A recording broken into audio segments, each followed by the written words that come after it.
Okay. What are bundle payments? How will you measure outcomes, positive or negative, related to new models of payment? Actually, that's not terribly difficult. Some of the bundle, think about hips replacement, which is one of the easiest ones to dissect the cost on, the cost of the prosthetic, the physical therapy, the meds, the length of stay in the hospital. These are all things that a physician, particularly the orthopod, has control over, and you can compare them in terms of the cost. But we also have very simple tools, the length of stay in the hospital, the number of complications. We can risk adjust the patient now with, for both length of stay and cost with comorbidities. All that technical work has been done around hips. So we can actually predict how long someone will be in the hospital and how many complications they might or might not evolve, and then how many days until they're walking, et cetera. So they're relatively simple tools. And then I think we'll probably see a return, as we did in the 90s, looking at functional status, the SF-36 or the shortened form, the SF-12. So I do think that there are outcome tools. Another very simple one is migraine headaches. Again, lots of approaches, lots of variability in the cost, but the outcomes are pretty much the same. There are migraine outcome testing tools that are patient-centered that can be used. As we put these cost comparisons together to offer them transparently, I didn't go into this detail, we will offer these transparently to the primary care physicians so they see each orthopod and the cost of care and the outcomes for the patients, and then let them choose where the referral goes. And in a shared savings model, where some of that money comes back to the orthopedic surgeon, it's going to come back to the primary care doctor too, so that they really care and choose the most efficient and most outcome effective provider. Thank you. Next, for Dr. Evans, talk more about the quote, different methods to reimburse providers for services that will enhance quality. What are they, and will providers support them? Well, just as Dr. Hickey just explained, there's the fee-for-service mechanisms, and then there are shared savings models, and there is capitation. And the trick is the biggest thing is going to be identifying a population that you're caring for, and then identifying members that you're going to follow the population with. I think that, we've showed that capitation can work. The trick was getting people to buy it and having people to stick with it long term. Will physicians stick with it? I think that what we're going to see is a whole process of reimbursement redesign.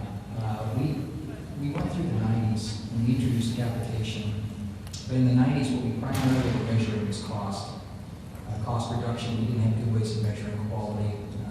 We didn't talk much about patient safety at that point. Today, based on evidence-based medicine, we have national metrics that define quality. We have better and more sophisticated ways of looking at our claims processes that we can, Dr. Hickey's mentioned integrated bundling care, and I think there are going to be a lot of opportunities to bundle things and create incentives for people to do care differently. Bottom line is, I think that today what's different is we have quality measures and patient safety measures, and we'll be trying to institute capitation at a time when it's not just quality, but it's going to be quality and cost. And we're going to be measured not on how much care we deliver, but on the effectiveness of that care. Thank you. Next, for Director Newton, does health IT include long-term care providers, i.e. home health, nursing facilities, and so forth? I'm sorry. Does health IT include long-term care providers, i.e. home health, nursing facilities, and so forth? Yes, absolutely. Home health has got to be part of any considerations as we move forward with the health information exchange for the state. And we've certainly had home health entities at the table and participating in various work groups that we've established. I think we've also done a home health assessment. Correct me if I'm wrong. We did an assessment of home health providers across the state as to their use of health IT and various other aspects that would come into that. So we're certainly keeping them engaged. Thank you. Next for Lee, Carmen. Proactive preventive care needs an infrastructure for patient tracking and communication. What are the plans for this and our standards in the future?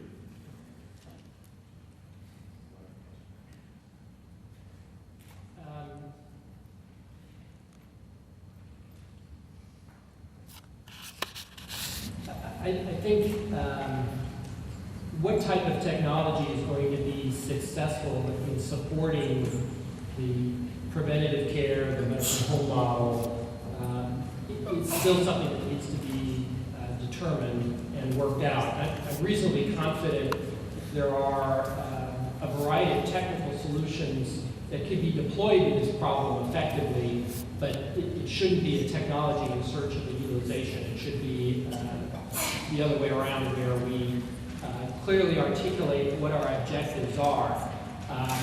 Undoubtedly, we need to improve and facilitate communication amongst everyone who's involved with an individual's care. That includes the individual themselves.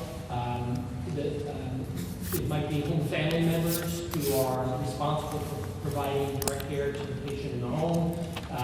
It might be home health care providers, etc. The retail pharmacist, the podiatrist, everyone who encounters that patient. There has to be an effective, standardized solution in place to facilitate the appropriate sharing of that information across that continuum of care. Again, there's technologies available, and I'm aware of a number of pilot projects looking at a variety of things, including a number of the social networking technologies that are becoming very dominant today. I don't think any one technology has emerged, or even a subset of the technologies has emerged through those pilots as being demonstrated as being the definitive solution for that. But there's lots of options available as this problem is addressed and people continue to work on it. Thank you. This is for anyone. What is the role of transparency of quality measurements in public acceptance of capitation? Do benefits of quality measurements outweigh the risks?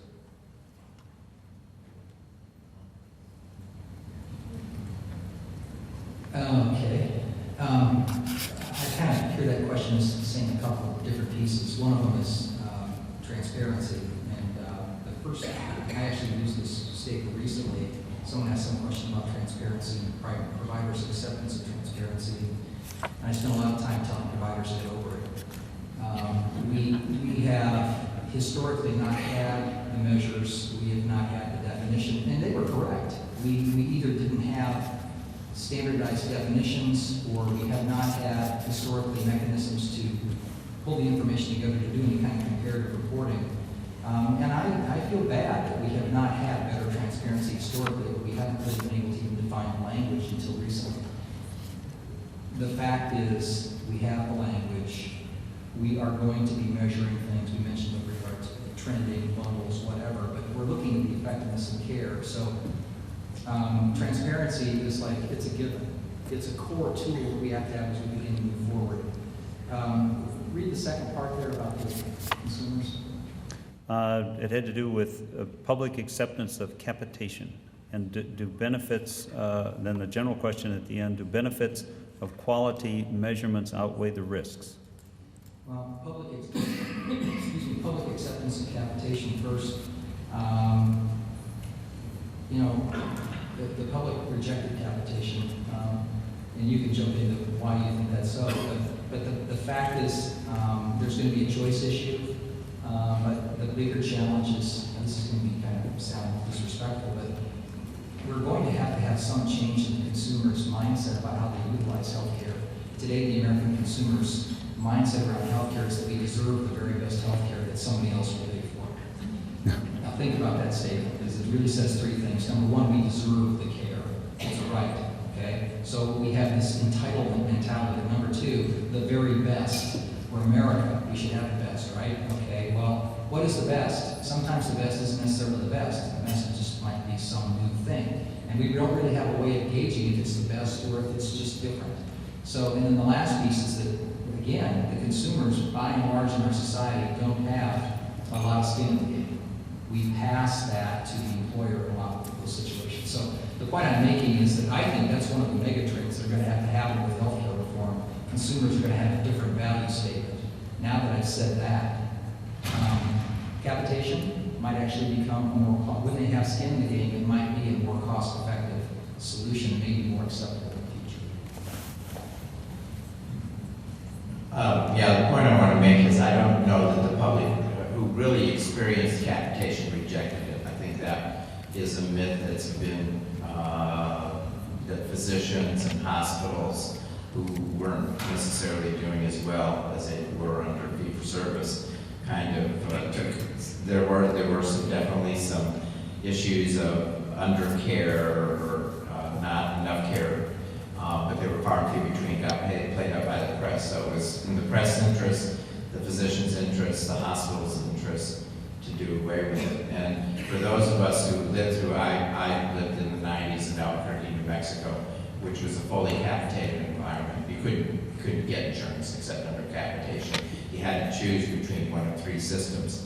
People could make a choice once a year among those systems because the provider, the large employers usually brought in all the three systems and we all competed on price against one another. In other words, you could call it an exchange. It's what's coming down the pike in 2014. But people were relatively happy and we adjusted networks appropriately. So I don't know that it really was all that unpopular. Secondly, what I hear a lot of employers say today is, look, we're going to go back to, you can choose the HMO with the limited network, but for a 40% co-insurance, you can go out of network and pay that on your own. Now, people will say, will the public accept it? Right now, the movement is towards high deductibles. And deductibles are getting up to $4,000 and $5,000 a time. I mean, it's unbelievable. The first dollar of coverage is coming out of pocket. And I think that people who are paying $2,000 deductibles pretty much on the upfront portion will be happy to go to a limited network if they can get that deductible component down to $1,000 or $500. And that's what I think is going to happen. And then the other thing is that the Dartmouth folks and Brookings have demonstrated that in Medicare, 80% of the patients build their own network, limited network, and they stick with that network, and don't get their care outside of it. So I think that the myth, I call it a myth that the public's going to reject capitation and limited networks. I think for there will be some, but they'll be able to, if they want to, they'll buy their way out of it. What the 90s showed is that in a triple option point of service where you could stay in the HMO for all of your care, you could go to a PPO and pay a 20% co-insurance, or you could go indemnity and basically pay 40 to 50% co-insurance. About 97-98% stayed right within that HMO and were pretty happy. If they didn't like it, then they signed up for a new one the next year. Thank you. Does the eHealth's consumer interest group include people with disabilities? What about consumers' access to their own e-records, and who is working on disability accessibility for those? And that could be for anyone.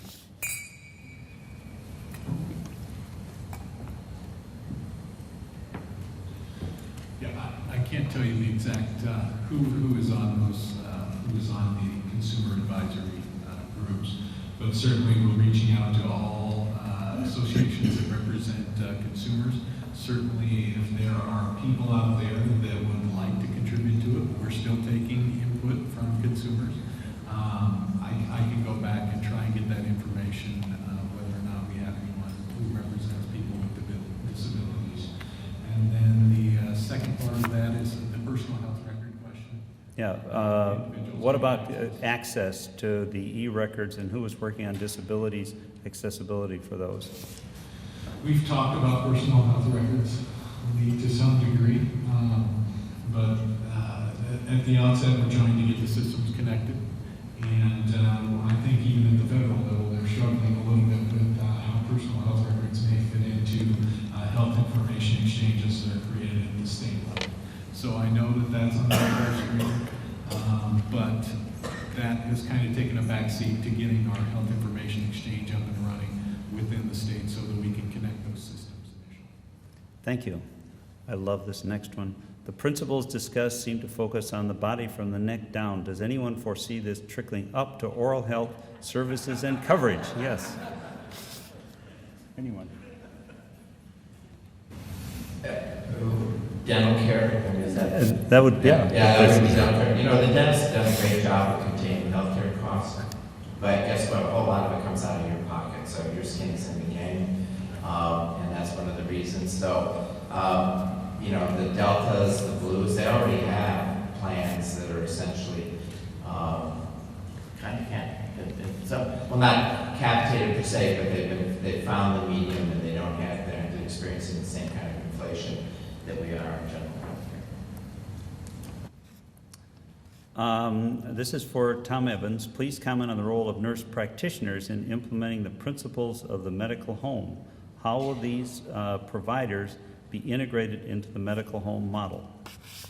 I assume that refers back to the first slide, which listed those 7 principles, and it started with the personal physician. And it's interesting, that's caused some national controversy. When you put that up there, well, gee, I mean, there are a lot of people who have medical provider as their primary care physician. We can't change the joint principles. That's what the joint principles are, and we kind of teach to them. That said, our application is that, especially in a state that's as challenged with primary care providers or providers in general as we are, we really don't single out PAs or nurse practitioners as non-participants in the medical home model. So we see that there's going to have to be, it's going to take all of us.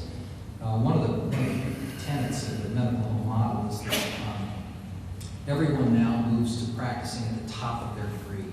So whether you're a physician, you're not going to just be taking care of the ditzels, you're going to be taking care of the more complex stuff and trying to download to people who have the next level. The nurse is the same thing. The pharmacists, everyone. So there's room at the table for everyone. It's a great time for nurse practice. Yeah. Thank you. This is for Martin Hickey. With the changes coming to healthcare, limited networks, capitation, and so forth, how do you think teaching hospitals can compete, or will they be left behind? If I knew the answer to that question, I'd be the head of the AAMC. It is hugely challenging, and we're going to have to restructure the formula. But here's some things to keep in mind. Academic medical centers are not bastions of change, except when it increases revenue. That they're very good at grants and getting involved in kind of doing more and more of the work being done in private practice. But in the when Medicare was instituted, I'm trying to think I can get this. The concept is there. There were like 2 faculty members for every medical student. Today, there are 12 faculty members for every medical student. We're kind of we're overdoing it now. I guess it's complex, and we're doing a lot of research and what have you. But basically, there was a pot of gold at the end of the Medicare rainbow that people could actually get their hands in and pull a huge amount out, and they did it in academic medical centers.